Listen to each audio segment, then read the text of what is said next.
88 million years ago, a piece of Africa broke free. Alone in the vast Indian Ocean, it became something no one could have predicted. A world that rewrote the rules.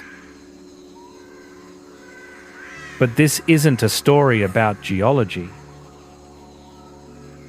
This is about the people who chose to live on this impossible island, and the ones now fighting to save it before it's too late.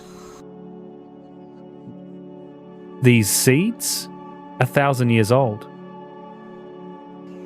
The hands holding them belong to someone who's seen Madagascar change in ways most of us can't imagine. Will there be a Madagascar in another 1,000 years?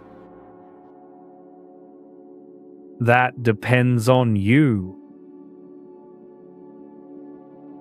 Inside Madagascar, you're going to see what 88 million years of isolation actually looks like. Not just the landscapes everyone films, the faces behind them, the voices you've never heard, the food that evolved here and nowhere else. And most importantly, how you can experience this place before the window closes forever.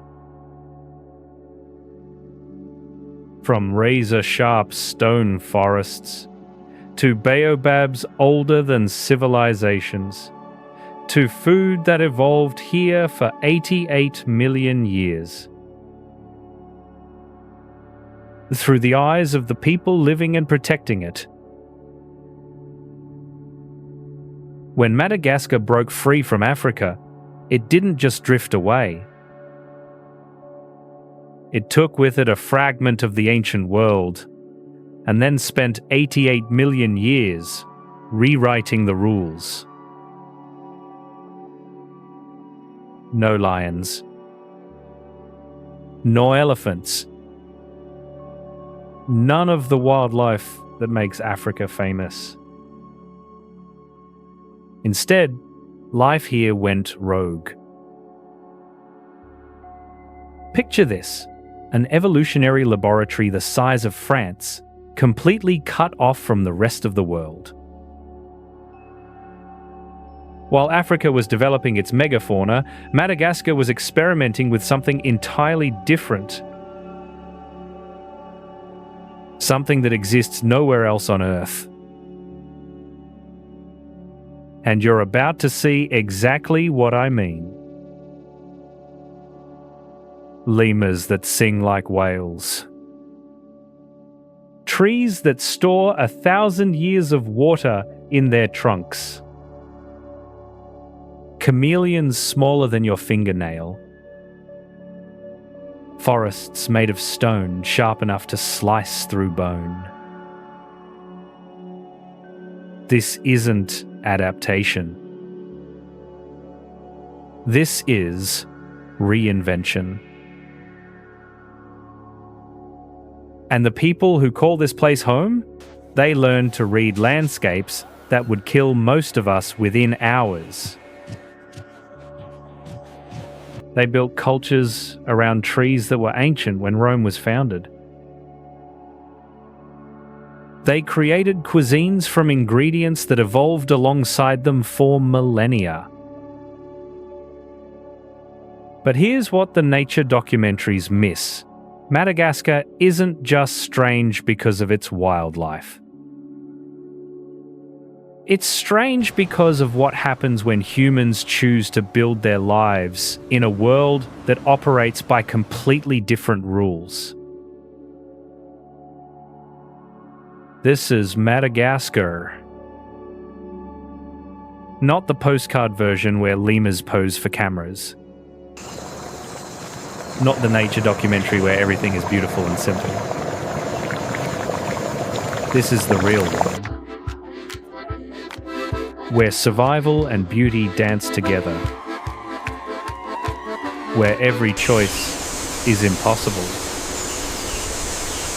Where 88 million years of isolation created something that shouldn't exist, but does. And it begins where the impossible ocean meets an impossible island. The first thing that hits you about Madagascar's coast? It's not the beaches. It's the whales. Every year, humpback whales travel 5,000 kilometers from Antarctic waters to breed in these warm shallows. Why here? Because 88 million years ago, when Madagascar drifted away, it carried with it something these giants still remember. Beneath the surface, whale sharks, the largest fish in the ocean, glide through water so clear you can see 40 meters down. Coral gardens stretch for hundreds of kilometers, housing species found nowhere else. This is where isolation becomes visible. But the people who've lived along this coast for thousands of years, they see something different when they look at these waters. His name is Razak.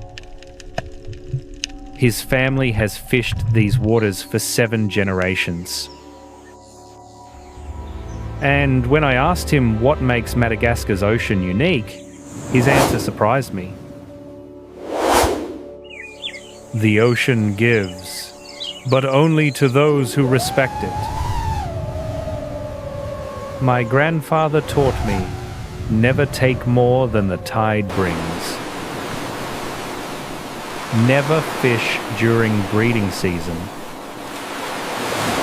The ocean remembers those who listen. He's talking about something Western science is only now beginning to understand.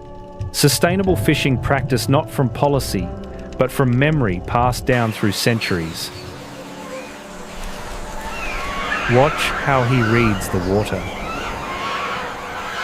The color tells him depth. The ripples reveal current.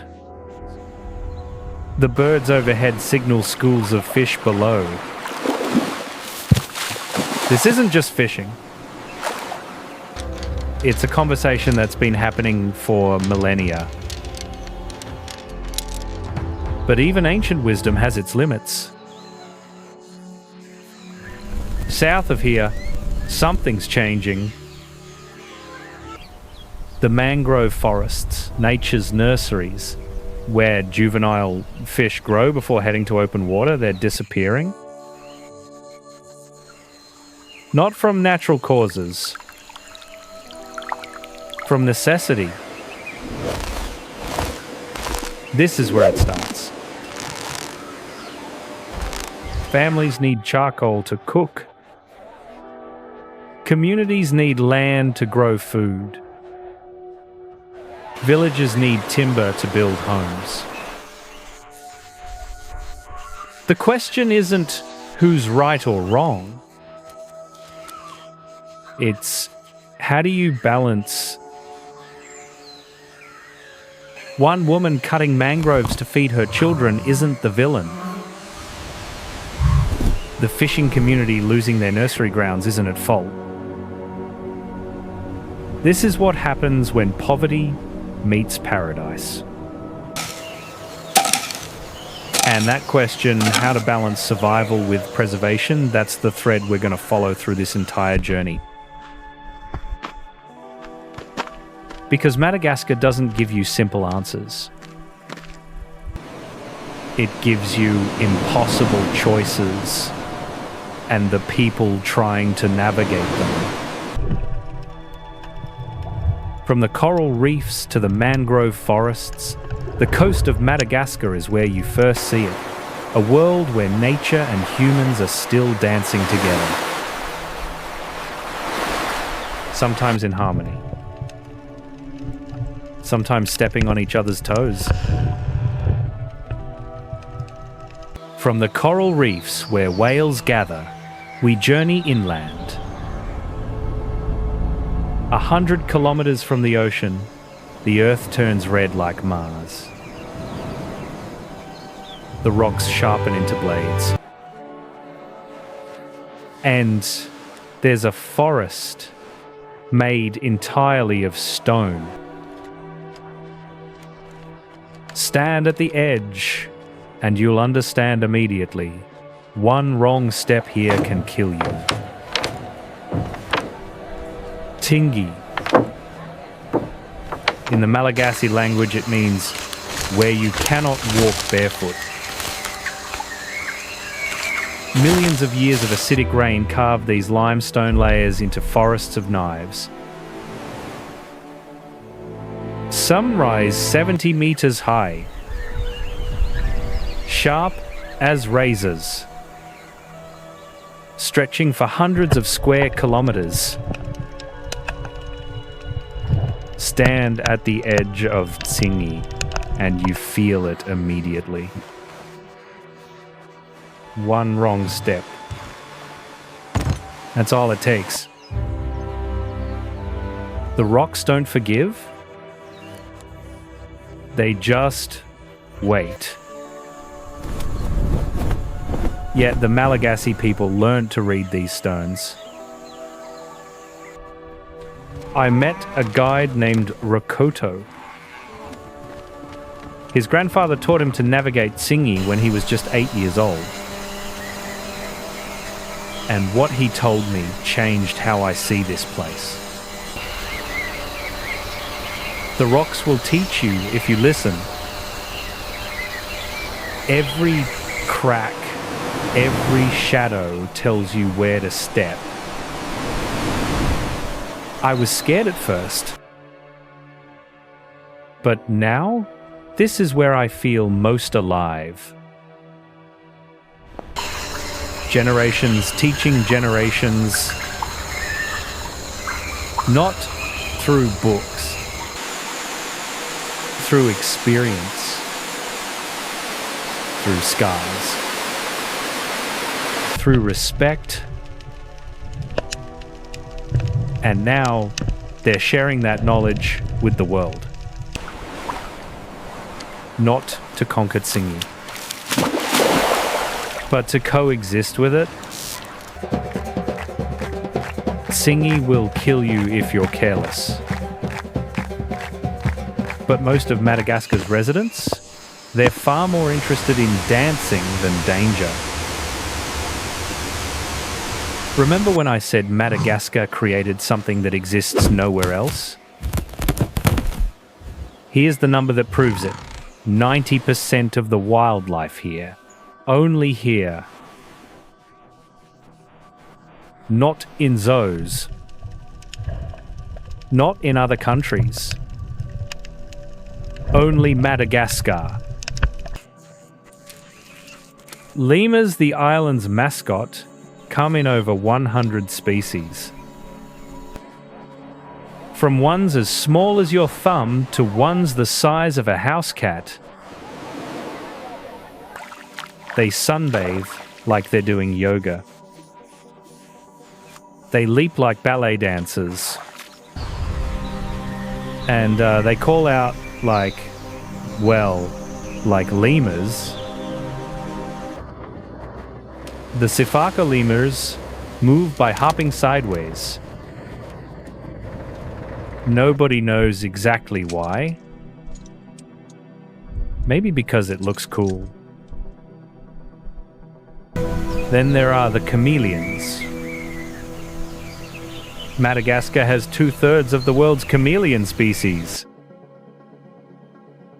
They change color not to camouflage, but to communicate. Their tongues are faster than the human eye can see. More accurate than any weapon humans have ever created. But there's one species even lemurs fear. The fossa. Madagascar's apex predator. Half cat, half weasel. And absolutely nothing like anything you've seen before. Watch how it hunts. Moving through the canopy with the grace of a leopard but the stealth of a ghost. It's the only reason lemurs evolved to be such good jumpers. This is what 88 million years of isolation creates. Not just new species, but entirely new rules for survival. From these stone forests where lemurs dance, follow the red earth south. To a place where trees look like they're growing upside down.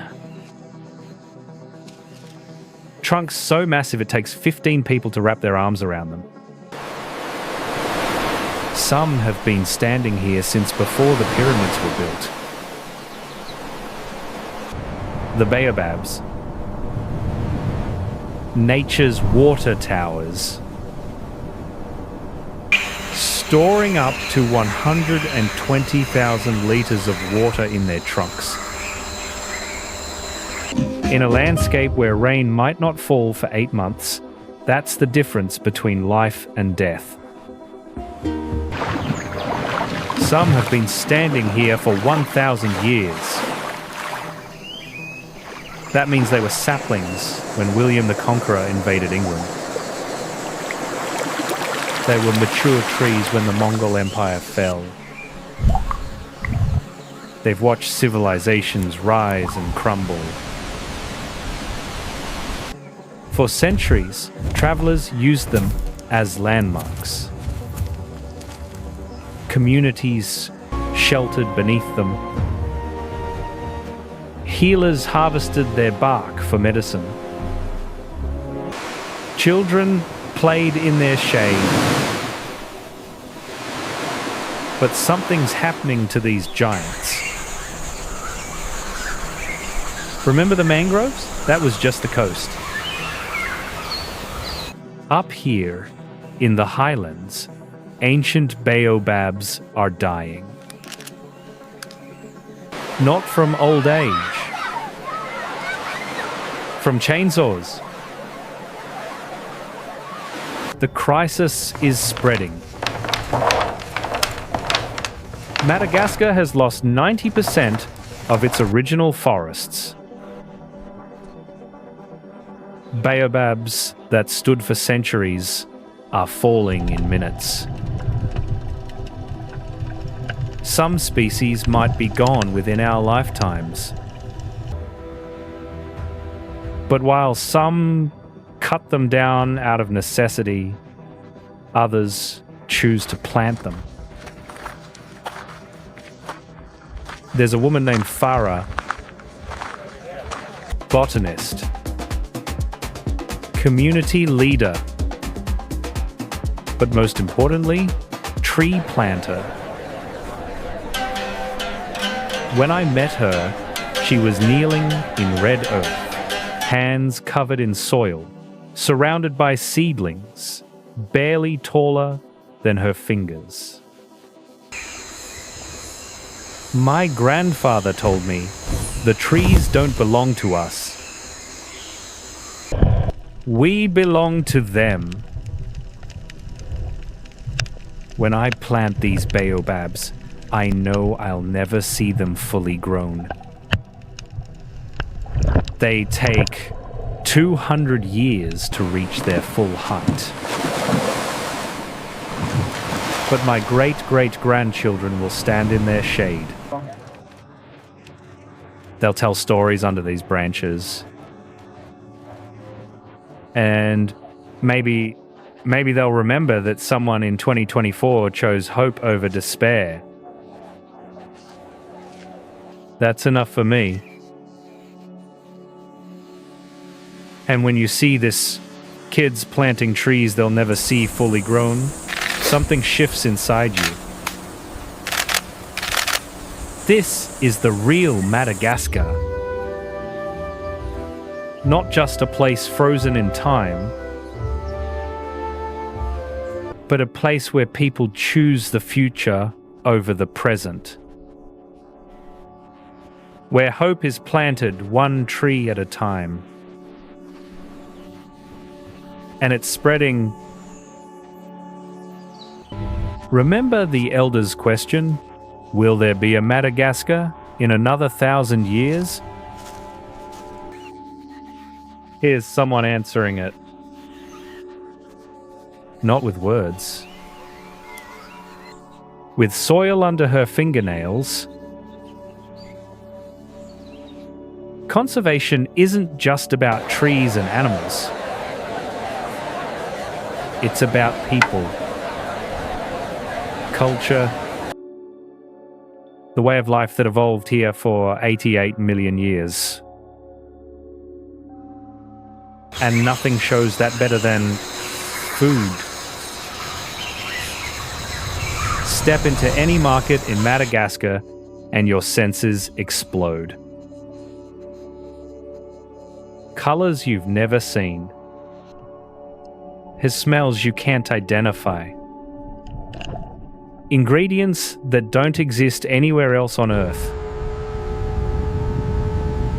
Baobab fruit with powder inside that tastes like citrus chalk.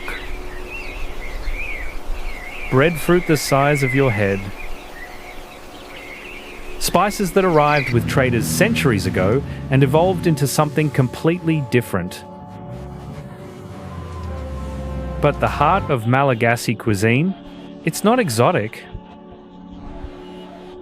It's what grew here naturally. Rice. Zebu cattle. And time. Zebu aren't just cattle. They're sacred. Status symbols. Walking banks. And the flavor of Madagascar.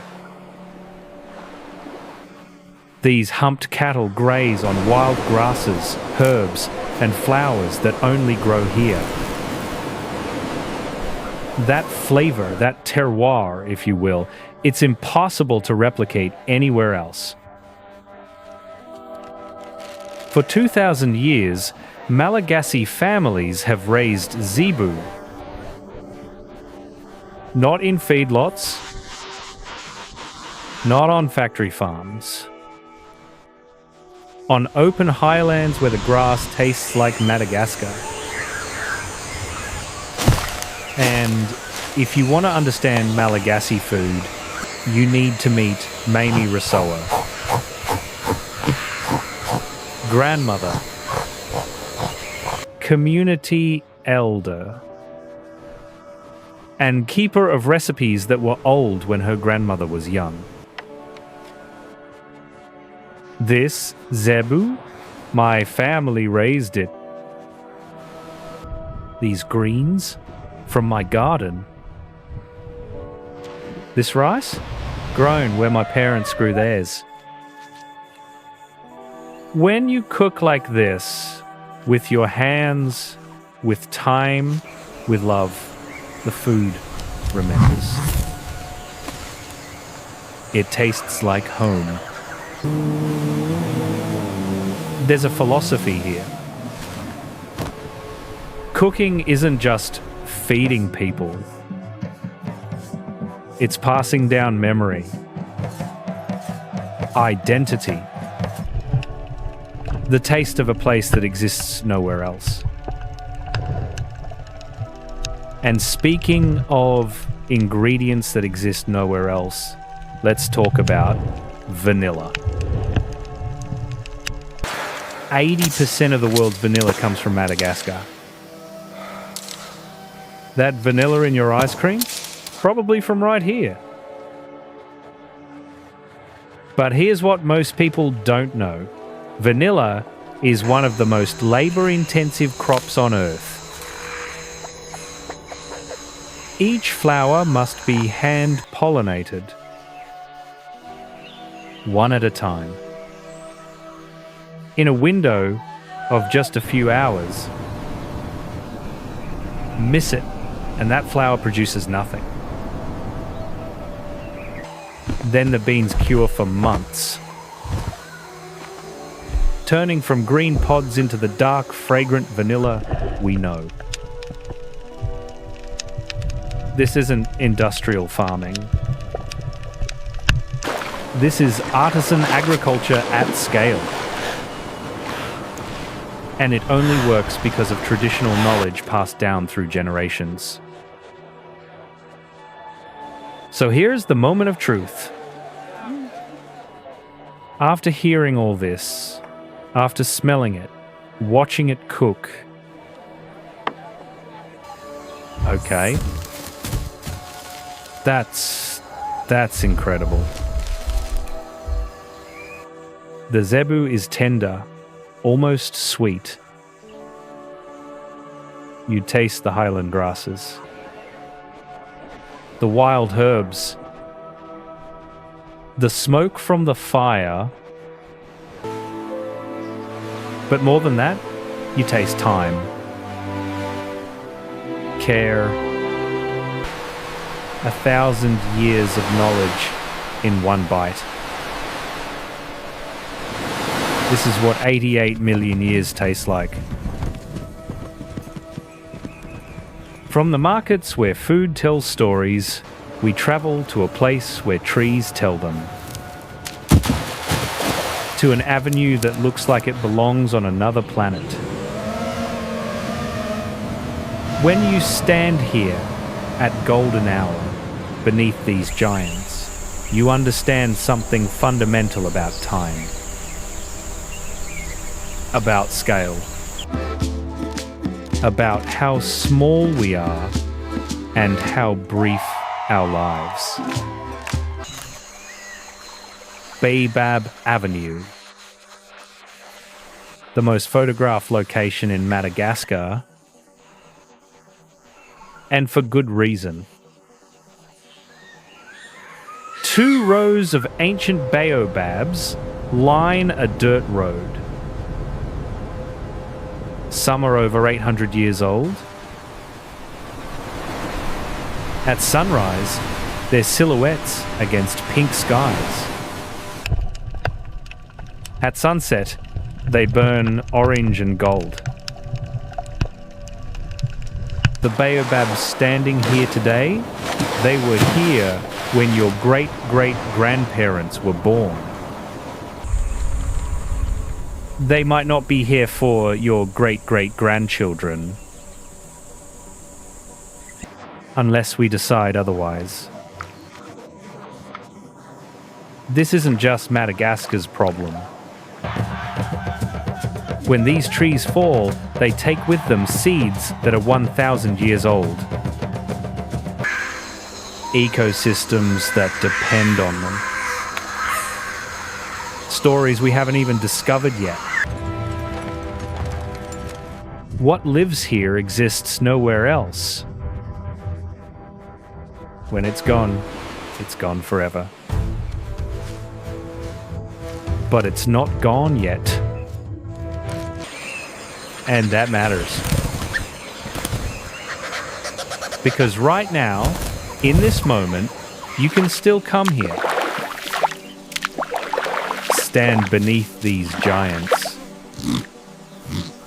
Feel small in the best way. Understand that some things are bigger than our brief lives. And when you do, when you pay that entry fee, when you hire a local guide, when you stay in a village guest house instead of a foreign-owned hotel, you're voting. For this place, for these trees, for a future where Madagascar still looks like Madagascar, from this ancient avenue, we need to talk about what comes next. Because the baobabs aren't the only thing Madagascar is racing against time to save. Vanishing mangroves. Dying baobabs. But there's something bigger threatening Madagascar. something that makes every other problem worse. Climate change isn't an abstract concept in Madagascar. It's not a debate or a political talking point. It's a 3-year drought that turns rice fields to dust. It's Cyclone Enawo, the strongest in 13 years, destroying 500,000 homes in a single night. It's harvest failures. Children going hungry. Families forced to leave land they've worked for generations. It's watching the rain patterns your ancestors relied on for 2,000 years stop working.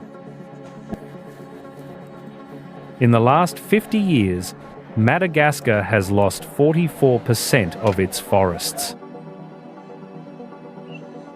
That's nearly half in a single human lifetime. The dry season is longer now. The wet season more violent. The predictable rhythms that made life possible here breaking down,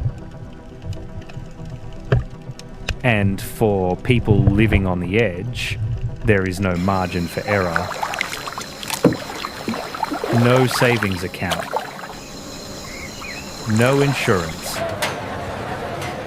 When the rains fail, when the cyclone hits, when the crops die, there's only one choice left. Cut the trees. Clear the forest. Grow what you can. Survive. This is the impossible equation Madagascar faces every day. Preservation versus survival. Future versus now. The planet versus your children's empty plates. You can't ask someone to save the forest when they're watching their family starve. That's not a choice. That's cruelty. But there's another pressure Madagascar faces. One that's newer, more complicated. Climate. Deforestation. Poverty. And now there's us. Tourists. Travelers. We could be Madagascar's salvation.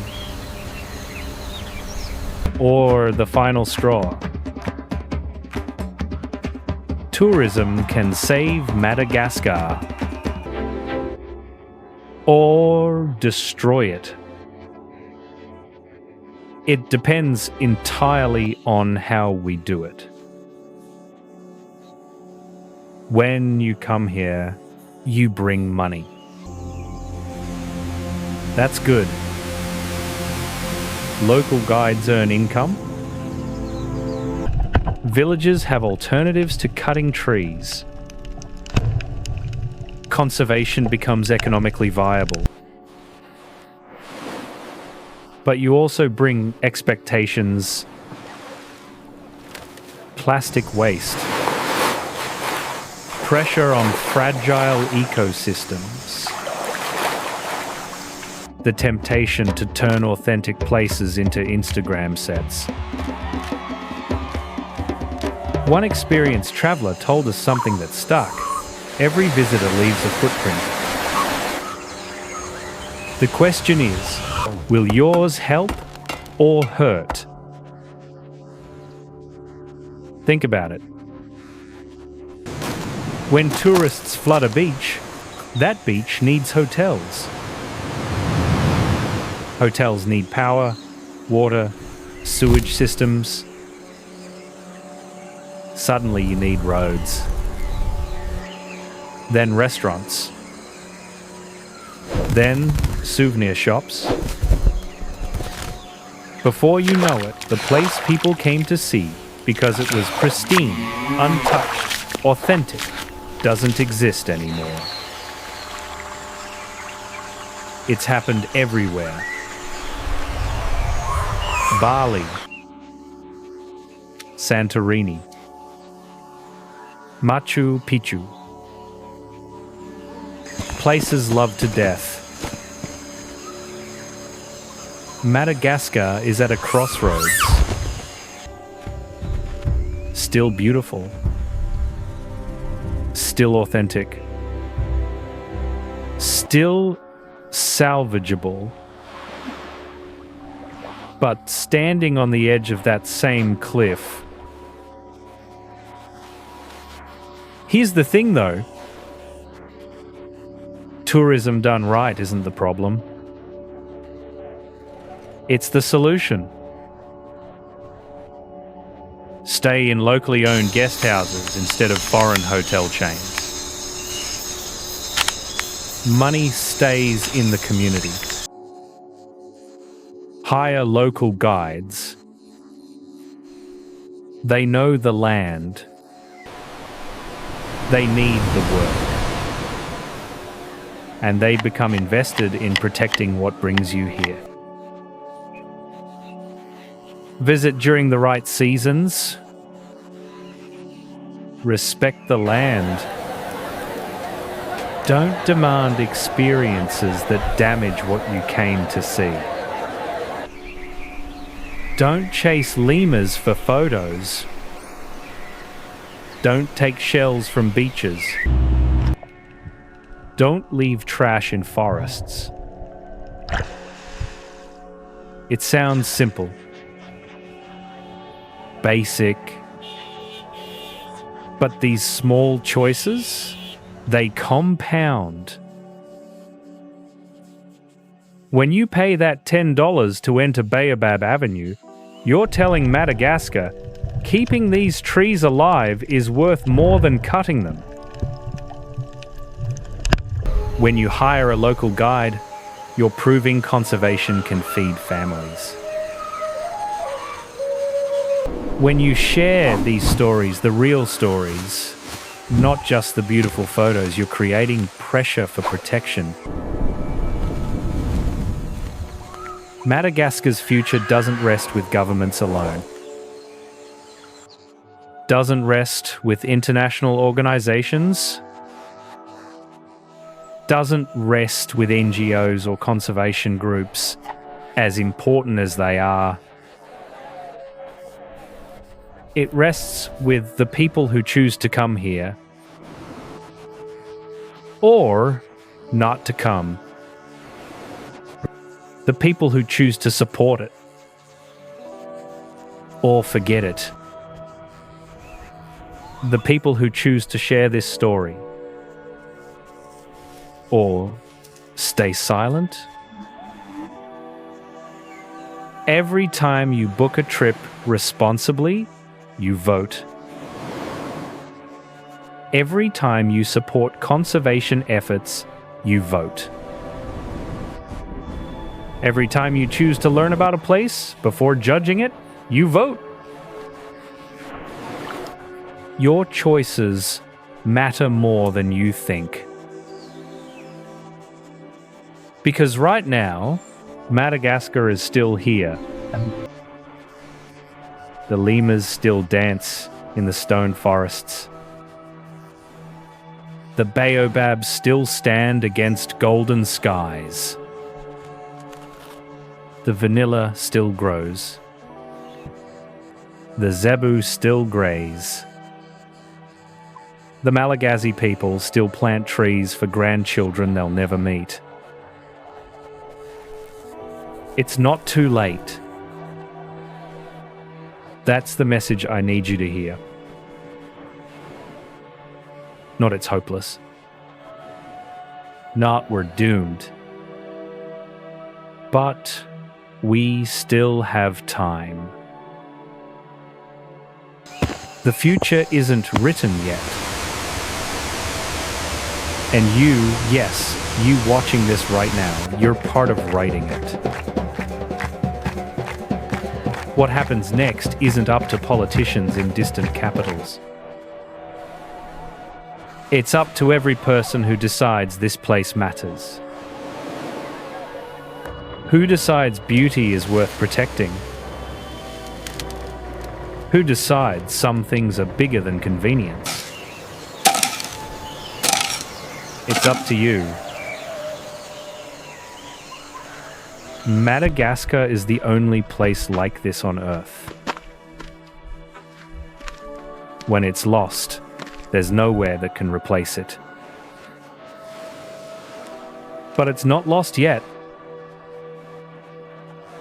Every responsible trip, every dollar that supports conservation, every story shared, they make a difference. When you come here, you don't just visit Madagascar. You become part of its story. We started this journey 88 million years ago. Watching a piece of Africa drift into the Indian Ocean, evolving in isolation, creating a world that shouldn't exist, but does. We met the people who call this alien planet home. The fishermen reading the tides. The guides navigating stone forests. Farah planting trees she'll never see fully grown. Mamie Rasoa cooking recipes passed down through generations. We stood beneath Baobabs older than nations. Tasted zebu that grazed on wild herbs from the highlands. Watched lemurs dance across razor-sharp rocks. Saw hope being planted one tree at a time. And here's what I need you to understand.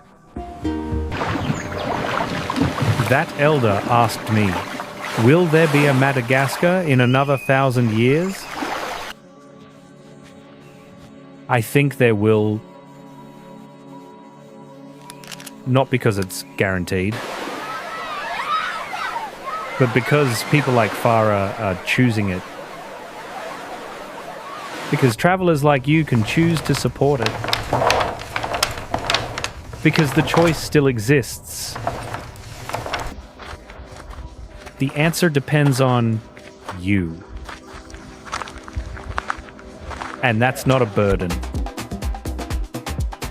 That's a gift. You get to decide. Right now. Today. Voloma. In Malagasy, it means to see you again in life. Not goodbye. But until we meet again, I hope we do. I hope Madagascar is still there when we do. Because in our next journey, we're going somewhere even more isolated. Where only 3 million people live across an area the size of Western Europe. Where emptiness became so vast it bred the world's largest empire, one that conquered half the known world from horseback. This is Mongolia, where nothing became everything. If Madagascar taught us that isolation creates strange worlds, Mongolia will show you what happens when emptiness builds empires. Click to discover how vast grasslands shaped history itself.